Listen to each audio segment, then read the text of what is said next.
এরপর আছে 7 নম্বরে যোগ করি। 7-এর 1 যোগ করতে বলছে 1/3 যোগ 2/3 কত হয়? 3 1 যোগ 2 সমান 3 3 3 3-এর মধ্যে যায় একবার সমান উত্তর 1। তোমরা এই যোগ করার সময় যে 102 নম্বর পৃষ্ঠায় 103 নম্বর পৃষ্ঠায় নিচে 100 নম্বর পৃষ্ঠায় 100 নম্বর পৃষ্ঠায় যোগের একটা সূত্র দিয়ে দিয়েছে একদম নিচে 100 নম্বর পৃষ্ঠায় একদম নিচে, যে যখন আমরা সমাহারকৃত ভগ্নাংশ যোগ করব যোগফলের হর হবে ভগ্নাংশগুলোর সাধারণ হর, মানে দুইটা যে কটাই ভগ্নাংশ থাক তার যে সাধারণ হরটা আছে, যে কোনো একটা হর যেটা আছে সেটি হবে ভগ্নাংশের হর, এবং লব হবে ভগ্নাংশের লবগুলোর যোগফল, লব হবে ভগ্নাংশগুলোর যোগফল। তার মানে হলো যে আমি যদি 2 নম্বর করি, এখানে আছে 3/4 যোগ 1/4, মানে ভগ্নাংশ হর যেহেতু নিচেরটা হর হবে ভগ্নাংশগুলোর যে কোনো একটার, মানে যে কোনো একটার হর, আর লব হবে 3 যোগ 1 সমান 4 4 এটা। তাহলে আমরা যদি 4 4-এর মধ্যে ভাগ করি তাহলে একবার, তাহলে উত্তর 1।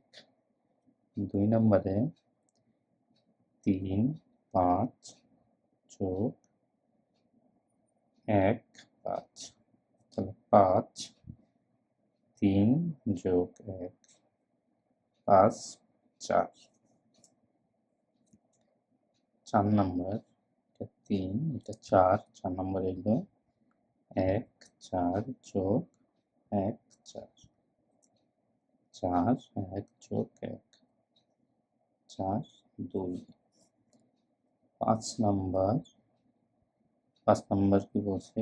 3 5 যোগ 2 5 5 3 যোগ 2 5 5 একটা 1। 6 নম্বর 1 6 যোগ 5 6 6 1 যোগ 5 6 6 6 6-এর ভিতরে যায় একবার, উত্তর 1। 7 নম্বরে কি বলছে? 5 7 যোগ 1 7 সমান 7 5 যোগ 1 সমান 6 7। 8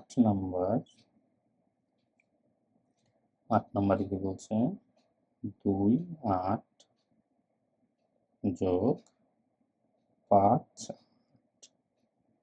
8 2 5 7 8। এরপরে আরো যে 4টা আছে এগুলো তোমরা নিজেরাই করবে এবং আশা করি তোমরা পারবে। যদি না পারো তো কমেন্টস করবে।